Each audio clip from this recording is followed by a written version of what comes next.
नमस्कार, welcome to my YouTube channels and बहुत दिनों के बाद मैं फिर से एक वीडियोस लेके आया हूँ। बेसिकली एक्चुअली इतिहास में कुछ घटनाएं हमेशा इंसान को जागरूक करती है। पर इस पूरे ब्रह्मांड और इस पूरे यूनिवर्स की बात अगर हम करें तो एक ऐसा रिलीजन जो दुनिया में सबसे पुराना तो है और जिसे सबसे महान माना जाता है।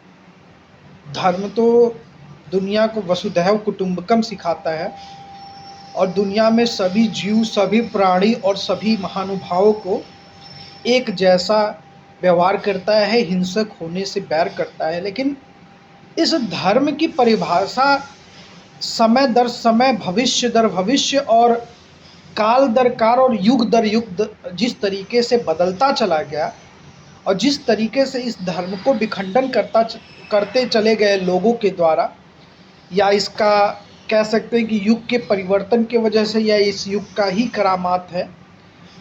तो बेसिकली यही हम बात करने वाले हैं आज इस मुद्दे पे कि किस तरीके से पूरी दुनिया में सनातन का लोप हुआ और एक ऐसा देश जिसे भारतवर्ष के नाम से बोला जाता था, जिसकी परिकाठा और जिसकी शक्ति की गाथा पूरे विश्व और ब्रह्मांड में होता था, सिमटते सिमटते एक छोटा सा देश बचा भारत। और भारत के अंदर कई बंटवारा होने के बाद भी एक देश बचा छोटा सा जिसका नाम इंडिया रखा गया, अंग्रेजों की पॉलिटिक्स और अंग्रेजों की चालों के बाद। और उस भारत के अंदर आज के समय में जिस तरीके से इस सनातन धर्म और हिंदू धर्म को मिटाने की जिस तरीके से षड्यंत्रकारी तरीके से चीज़ें चलती जा रही है, मेरे हिसाब से आने वाले 20 साल में ये धर्म का पूरा लोप होना ये 100% तय हो चुका है। और उसके पीछे बहुत सारी बैक कह सकते हैं कि हिंदुओं की अपनी खुद की जो गलतियां हैं, खुद की सोचें हैं और खुद की जो चरित्र का निर्माण हुआ है जिस तरीके से, ये बहुत बड़ा कारण है। बेसिकली हम बात एक पहलू की शुरू किए हैं और लेके जाएंगे आपको बंगाल की घटनाओं के बीच में। जिस तरीके से पश्चिम बंगाल में वक्फ बिल के नाम पे जिस तरीके से वहाँ पे नंगा नाच चल रहा है, घरों से खींच खींच के हिंदुओं के घर जलाए जा रहे हैं, दुकान जलाए जा रहे हैं, मारा जा रहा है, काटा जा रहा है, आग लगाए जा रहे हैं, दुकान को जलाया जा रहा है, चुन चुन के मौत आ रही है और पूरी की पूरी हिंदुओं की बस्ती को ख़त्म करता जा रहा है। डेमोग्राफी बिल्कुल चेंज होती जा रही है। पूरे भारत के अंदर जिस तरीके से 10 करोड़ इलीगल रोहिंग्या और बांग्लादेशी फैल चुके हैं, इनके स्लीपर सेल एक्टिव हो चुके हैं। और सबसे बड़ी बात, इतना सब होने के बावजूद भी भारत के कई ऐसे इलाके हैं जहाँ पे लगभग 250 डिस्ट्रिक्ट्स की डेमोग्राफी चेंज हो चुकी है। उसके बावजूद भी आज मेरे को इतना तकलीफ़ होता है कि हिंदुओं को हर जगह से चुन चुन के उनकी संपत्ति, उनकी प्रॉपर्टी, उनके बहन बेटियों को, उनको, उनके दुकानों को, उनकी संपत्ति को तोड़ा जा रहा है, मारा जा रहा है। आए दिन मर्डर्स हो रहे हैं और एक साजिश की तहत नहीं, अनेकों साजिश हो रहे हैं जिससे हिंदुओं को मिटाया जा रहा है। और ये नेताओं का तो जो काम है वो काम ही आज भी हिंदू जाति में बैठा हुआ है। मतलब एक कहावत है ना कि सर पे मौत मंडरा रहा है, और इस नपुंसकता के वजह से हम लोग आज भी अंत तक अपने आप को जब तक ख़त्म न कर लें तब तक हम लोग आपस में जाति वैमनस्यता में लड़ते रहेंगे। हर एक जाति का एक नेता बन के जातियों में शेर बना पड़ा है और सामने उसके दुश्मन तांडव करते हुए आ रहे हैं, उसकी बहन बेटियों को उठा रहे हैं, उसकी संपत्ति को, उसकी प्रॉपर्टी को उठा रहे हैं, नोच रहे हैं। आज बंगाल की हालात बद से बदतर होती जा रही है, बद से बदतर स्थिति बन चुकी है। पूरी की पूरी वहाँ पे इंसानियत शर्मसार हो रही है। एक भी लिबरल गांडू ये पत्रकार इस पे एक वीडियोस नहीं आ रही है। बहुत ही भयानक स्थिति हो रहा है और सिर्फ एक पार्टी इसमें दोषी नहीं है। भारतवर्ष के अंदर बैठी हुई तमाम वो पार्टियां, तमाम वो लोग दोषी हैं, तमाम वो संगठन दोषी है जो पहले तो 1990 में कश्मीर देखा, केरला देखा, बंटवारा देखा और आज 2025 में बंगाल देख रहा है। अनगिनत ऐसे स्टेट्स, ऐसे कंडीशंस, और जिस संविधान की हम लोग बात करते हैं, ये संविधान केवल और केवल हिंदुओं पे इम्पोज किया जाता है। ना एक मुस्लिम किसी संविधान को आपके मानते हैं, ना उनका पालन करते हैं। इवन कई ऐसे एरियाज भारत के अंदर निर्माण हो चुके हैं जिसमें पुलिस की हिम्मत नहीं है कि पुलिस जाए वहाँ पे कोई एक्शन ले।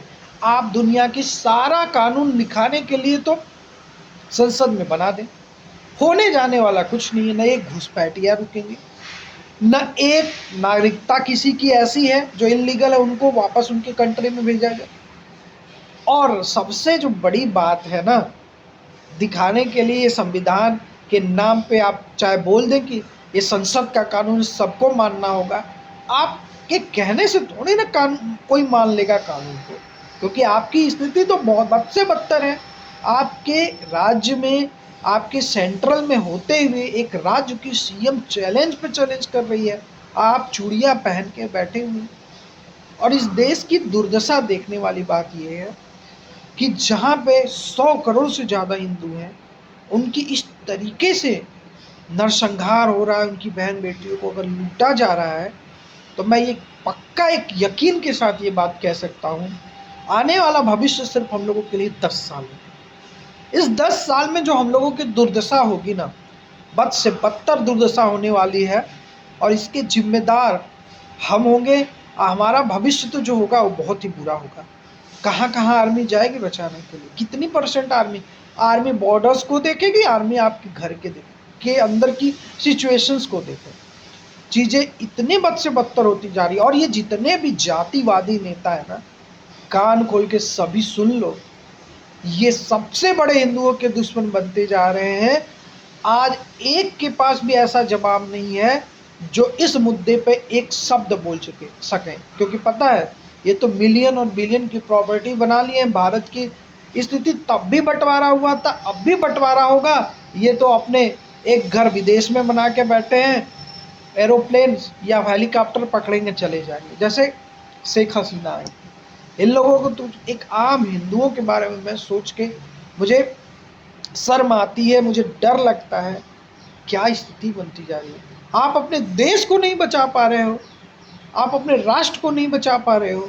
आज इतनी नपुंसकता हो गई है हम लोग जातियों के नाम पे। देखो, हिंदुओं को तो सबसे ज़्यादा पहले खतरा खुद के हिंदुओं से है। वो आपस में इतने ज़्यादा डिवाइड हो चुके हैं, एक जाति दूसरे जाति को मारने के लिए पीछे पड़ा हुआ है।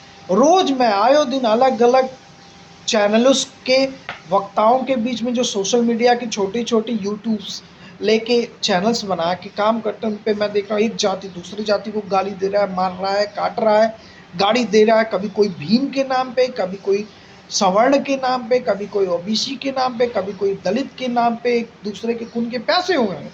और उधर से एक बहुत षड्यंत्र तरीके से आपके 250 जिले को मतलब मोबिलाइज करते हुए हिंदू विहीन कर दिया गया है। धीरे धीरे धीरे धीरे वो आपके हर एक इलाके को कब्जे करते जा रहे हैं। 10 साल के बाद ना आपकी कोई प्रॉपर्टीज़ रहेगी, 10 साल के बाद ना आपका कोई बिजनेसेस रहेगा, 10 साल के बाद ना आपकी कोई बड़े बड़े चीज़ों पे अधिकार रहेगा। और ऐसे भी भारत के अंदर जितने भी बिजनेसेस हैं, आप उठा के देख लो, bakery shop, fruit shop, vegetable shop, even हर एक आपके संसाधन पे तो वो कब्जा करके बैठ चुके हैं। पुलिस भी उनकी ही सुन रही है, क्योंकि उनके पास 2 चीज़ें हैं। यूनाइटेड है, सबसे बड़ी पावर है। सेकेंडरी जो सबसे बड़ी पावर है, वो सरकार को झुकाना जानते हैं। आपके किसी एक कानून को नहीं मानेंगे, जो चाहेंगे वो करेंगे। और आप इतने नपुंसक हो चुके हो, इतने नपुंसक हो चुके हो कि हर एक राजनीतिक पार्टी हिंदुओं का वोट तो लेती है, हिंदुओं का सबसे बड़ा दोहन और शोषण करती है। बंगाल की स्थिति इतनी भयावह इस समय हो चुकी है, वहाँ की औरतें रो रही हैं, चिल्ला रही हैं। एक बार ऐसे ही बात होते होते मैंने ना एक डिस्कशंस किया था। कुछ बुजुर्ग लोग बैठे हुए थे, जो कह सकते हैं कि समझदार लोग थे। तो उनके सामने मैं इस तरीके से एक बार एक जगह हम बैठे हुए थे, 10 लोगों की संख्या थी, फैमिली के ही लोग थे एक तरीके से। तो मैंने उनसे एक बात जब शेयर किया कि आप इतना बड़ा बिजनेस इकट्ठा कर रहे हो, इतना पैसा इकट्ठा कर रहे हो, और ये किस काम का है। आने वाले कुछ समय के बाद तो ये आपका रहने वाला नहीं। तो उन्होंने कहा कि अरे ऐसे कैसे। मैंने इस 2-4 एग्जाम्पल दिखाए। मैंने कहा भारत के अंदर जिस तरीके से इनकी डेमोग्राफी बढ़ती जा रही है, आने वाले 10 साल के बाद आपका कुछ नहीं रहेगा, सब छीन लिया जाएगा। उसका एक जीता जागता एग्जाम्पल, एक फॉर्च्यूनर गाड़ी थी, बंगाल में अंदर जा रही थी। मुसलमानों की भीड़ ने उसकी गाड़ी के ऊपर ओम और महादेव का एक आकृति बनी हुई थी। देख के उसके गाड़ी को जलन के वश की, इसके पास इतना पैसा कहाँ से आ गया, उसकी गाड़ी को तोड़ा, उसको मारा। तो इस तरीके से जब मैंने उनसे ये बातें बोली तो वो चढ़ रहे थे हमारे ऊपर, कह के अरे अरे ऐसा कैसे संभव है। मैंने उनको अनगिनत एग्जाम्पल दिया। मैंने वेस्टर्न यूपी का एग्जाम्पल दिया, मुजफ्फरनगर का, संभल का, आप देख ही रहे थे। नूह मेवात का मैंने देखा, जो कि मेरे जानते जानते चीज़ें हुई।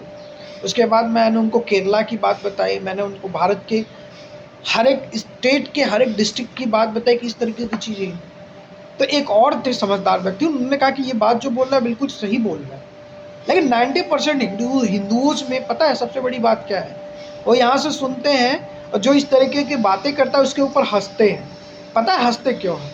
वो अपने आप को बहुत विद्वान समझते हैं, अपने आप को बहुत विद्वता समझते हैं, जबकि आने वाले कुछ समय के बाद उनकी बहन बेटियों के साथ भी यही चीज़ होगा।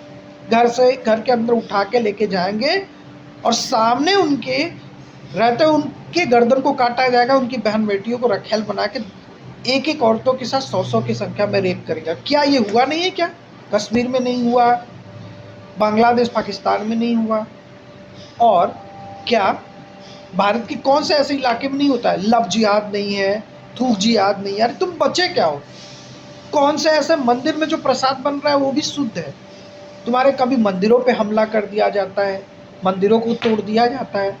देखो एक बात याद रख लो, अगर बचना है तो या तो धर्म परिवर्तन कर लो या तो लड़ना सीख जाओ, या तो लड़ लो। यही एक समय है, 5 साल तुम्हारे पास बचा हुआ है। अगले 5 साल के बाद तुम्हारे पास ये भी समय नहीं। और इन नेताओं के भरोसे ये जो फ्री के राशन योजनाएं, ये फ्री के सारे चीज़ है ना, और जो ये तथाकथित दलित, ओबीसी, दलित एकता जिंदाबाद, ओबीसी एकता जिंदाबाद, सवर्ण एकता जिंदाबाद जिंदाबाद ये कर रहे हैं ना तुम दलित ही रह जाओगे, ना तुम ओबीसी ही रह जाओगे, ना तुम आगड़े ही रह जाओगे, सबके सब काटे जाओगे, और बहुत तेजी से सारी। और तुम्हारे पास ना ये रिजर्वेशन का अधिकार रहेगा। जाके देखो ना, 10% मिला था बांग्लादेश में कुछ लोगों को रिजर्वेशन, जिन्होंने बांग्लादेश बनाने में बहुत बड़ा योगदान दिया था। क्या हुआ?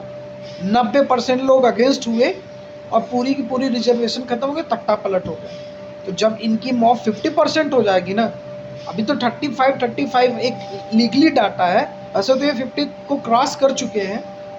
उसके बाद तुम लोगों की स्थिति पता है क्या होगी? कहाँ से भागोगे? मैंने तो देखा है बरेली से वही हालात न्यूज़ आते हैं, मैंने देखा है संभल की वही दुर्दशा है।